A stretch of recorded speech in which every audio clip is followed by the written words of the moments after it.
Hi everyone, तुम्ही कधी अशा शेवया ट्राय केल्यात का? तिखट मी फर्स्ट टाईमच केल्या होत्या माझ्या फ्रेंडच्या घरी, ती सांगितली होती आणि तिचीच रेसिपी आज मी तुम्हाला दाखवणार आहे। त्याच्यासाठी मी तवा घेतला, त्याच्यात तेल ॲड केलं आहे आणि त्याच्यामध्ये जिरे, मोहरी, कढीपत्ता, शेंगदाणे आणि हिंग ॲड केलं आहे आणि त्याचबरोबर त्याच्यामध्ये हिरवी मिरची आणि कांदा पण ॲड केला आहे। तो व्यवस्थित फ्राय झाल्यानंतर त्याच्यामध्ये मी टोमॅटो ॲड केले आणि त्याला पण व्यवस्थित सॉफ्ट होईपर्यंत फ्राय करून घ्यायचं आणि सॉफ्ट होण्यासाठी त्यामध्ये मीठ ॲड करायचं। हे तर आपल्याला माहितीच आहे एवढी प्रोसेस।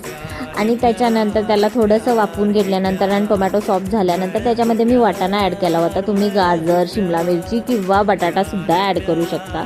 त्याच्यामध्ये तुपात भाजलेल्या शेवया ॲड केल्यात आणि वरतून मॅजिक मसाला म्हणजेच मॅगी मसाला ॲड केला आहे आणि हेच होतं ह्या शेवयांचं सिक्रेट।